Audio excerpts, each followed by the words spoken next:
soy ingeniero mecánico electricista. Estudié en la Universidad Nacional Autónoma de México, en la que fui maestro durante 32 años. Actualmente soy el director de desarrollo y operación del Grupo Comexhidro. Aquí lo que hago es evaluar integralmente los proyectos para ver si son viables. Y también dirijo la operación de todas las plantas que tiene nuestro grupo en operación. Nuestras autoridades están permanentemente preocupadas porque los proyectos que aprueben sean de tal suerte benéficos para que puedan preservar la vida humana, la vida animal y la vida vegetal de las zonas en que se desarrollan los proyectos. ¿Cómo se hace eso?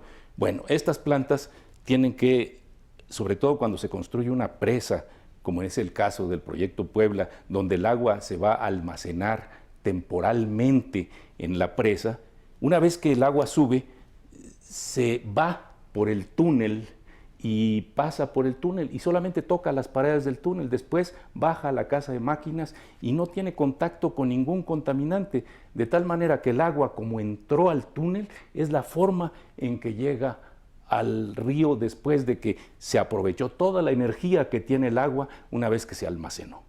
Para proporcionar el gasto ecológico, las autoridades nos exigen que cumplamos con las cantidades que nos han fijado. Esto lo logramos a través de unas válvulas que están en la presa que se llaman las válvulas de gasto ecológico. Las autoridades, a través de la Profepa, la Procuraduría de Protección al Ambiente, nos verifican periódicamente de que estemos entregando esa agua al río. Esto lo hacemos en forma automática. El Instituto Mexicano de Tecnología del Agua nos diseñó un sistema que permite medir cuánta agua está entrando al río y qué cantidad de agua debemos dejar de pasar a través de esas válvulas ecológicas.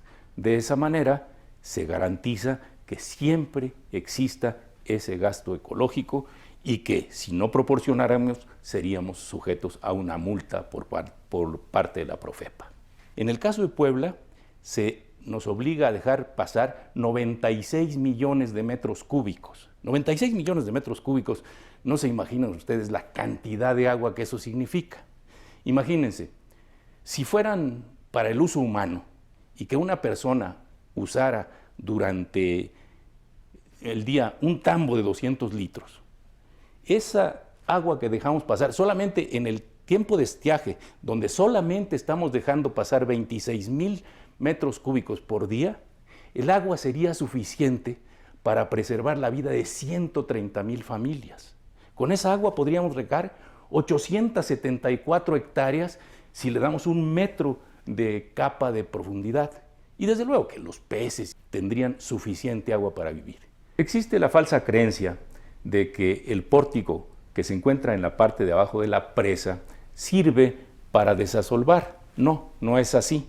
El desasolve en esta presa de Puebla se va a llevar a cabo bombeando el agua lodosa que se encuentra en el fondo del embalse, pasándolo a través de una manguera y descargándola después del vertedor para que esa agua lodosa, o sea, esa agua con sedimentos, regrese al río y llegue al mar como era su destino original. Un último aspecto que quisiera comentarles es el hecho de la contaminación que se evita cuando nuestras plantas están generando energía limpia. Ustedes saben que para generar energía eléctrica, para moverse en los coches y todo, es necesario quemar combustibles. Cada vez que quemamos combustibles, emitimos dióxido de carbono a la atmósfera. El dióxido de carbono es sumamente dañino para la salud. Y con lo que nosotros generamos en esta planta de Puebla, vamos a generar en esta planta de Puebla, evitaríamos que se quemaran 100,000 toneladas de dióxido de carbono cada año. 100,000 toneladas de dióxido de carbono significan toda la contaminación que producen los casi 5 millones de vehículos que circulan al día en la Ciudad de México. Como ustedes ven, una planta hidroeléctrica es muy amigable y muy benéfica para el ambiente en general de la humanidad. Sí, soy ingeniero industrial electricista egresado de la Universidad Michoacana. Desde que terminé la carrera empecé a trabajar en Comisión Federal de Electricidad en sistemas hidroeléctricos, donde trabajé 36 años y me jubilé. Tuve la oportunidad de recibir entrenamiento técnico en Japón, 7 meses, en Suiza, en Alemania, en Estados Unidos, y siempre en lo que es la generación hidroeléctrica. Después de que me jubilé, organicé una empresa para operar centrales hidroeléctricas de la iniciativa privada, en donde el agua normalmente está a muy alta presión y los aceites lubricantes y los aceites hidráulicos que sirven para operar los mecanismos de control de la turbina están a bajas presiones y muy separados de lo que es el agua. El agua va por la tubería de presión, pasa por la turbina y sale al canal de desfogue y no hay forma de que entre en contacto con el aceite lubricante. En lo referente a la operación de una central hidroeléctrica, actualmente los procesos están totalmente automatizados, de tal suerte que el arranque, el paro y el control de la generación se pueden realizar desde cualquier punto distante. Sin embargo, dado que estas centrales hidroeléctricas son relativamente pocas las que pertenecen a un grupo o a un consorcio, se ha optado por tener personal directamente en la hidroeléctrica, en sitio, con la ventaja de que puede hacer observaciones directas sobre el equipo y no confiar 100% en los sensores que detectan pues todo tipo de parámetros, temperatura, velocidad, presiones, etcétera, ¿no? Bueno, el agua nunca entra en contacto con ningún contaminante al pasar por el proceso hidroeléctrico. No genera remolinos, ni succiones, ni nada por el estilo, ni en la presa, ni en el desfogue.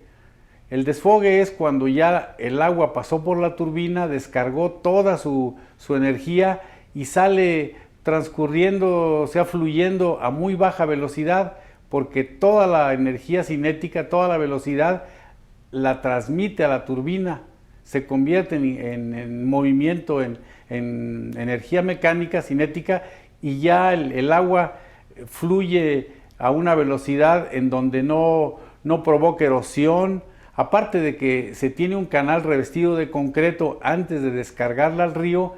De todas maneras ese canal ya descarga a muy baja velocidad y la incorporación del agua al río ya no representa riesgo para nadie, pues no se los puede tragar la corriente ni mucho menos.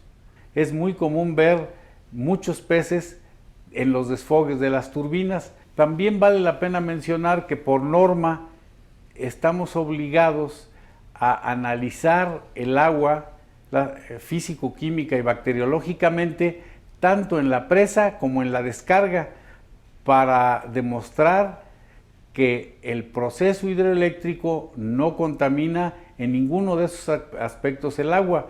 Eso es parte de la normatividad que tiene la Comisión Nacional del Agua y que se tiene que estar cumpliendo anualmente con el muestreo por un laboratorio certificado por EMA, la entidad mexicana de acreditación.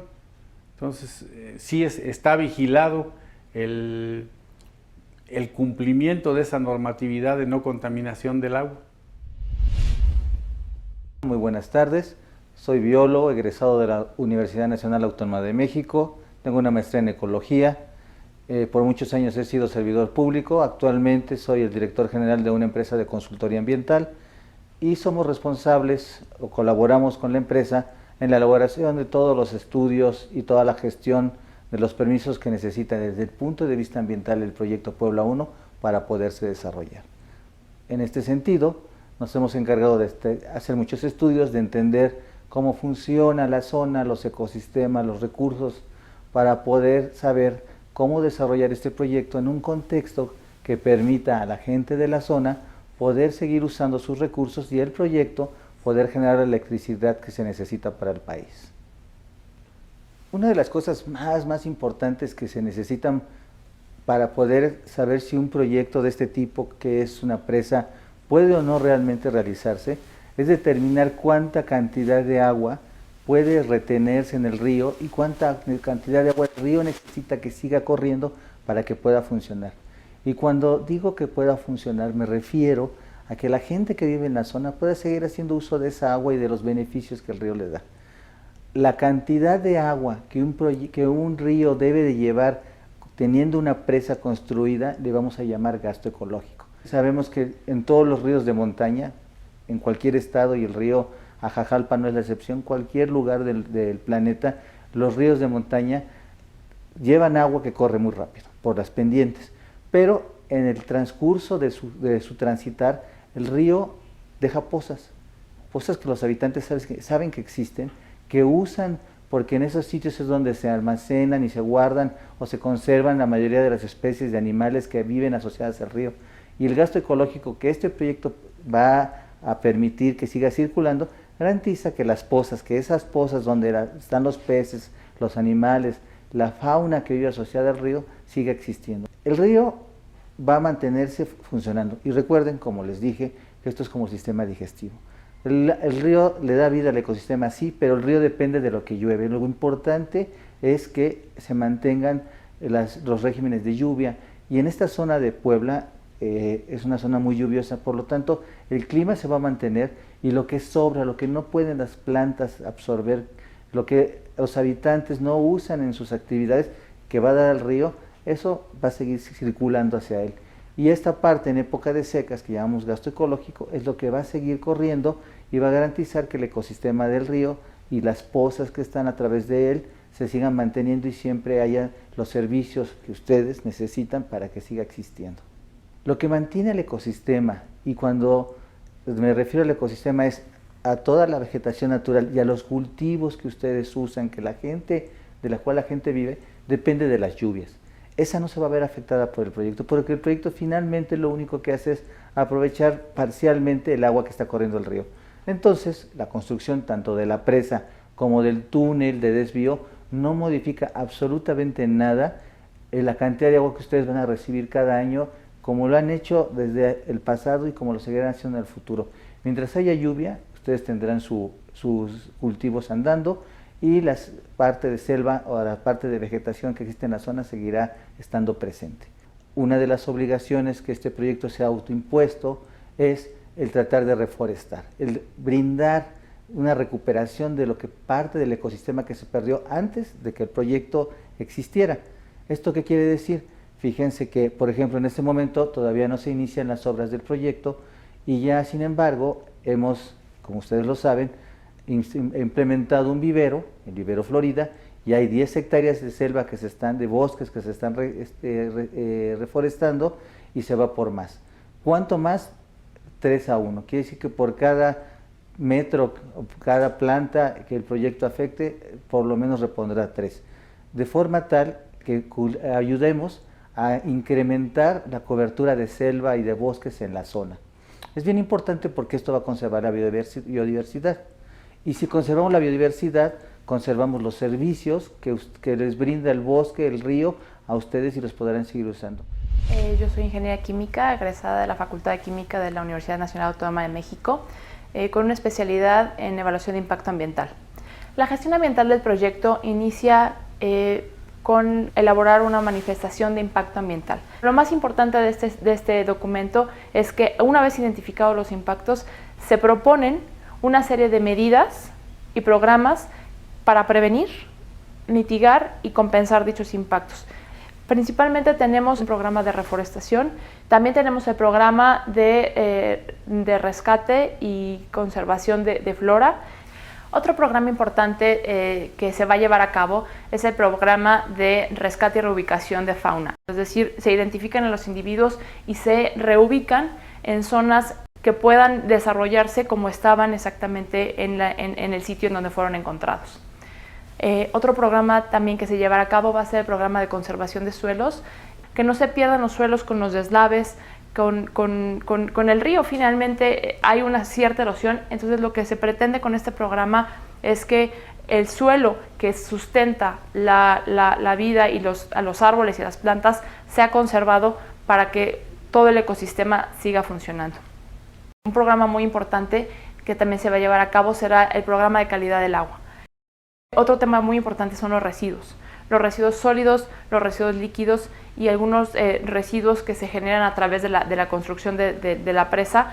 Se tiene un programa específico para el manejo y disposición final de dichos residuos. Se tiene un programa para que conforme se vayan generando los residuos, se van almacenando en contenedores específicos y bien rotulados, marcados de qué se trata cada uno, si son sólidos, líquidos o de otro tipo, y una vez establecido el programa, llega una empresa a disponer estos residuos de una manera legal y adecuada para ellos. Y finalmente, uno de los más importantes, creo yo, es el programa del monitoreo del gasto ecológico.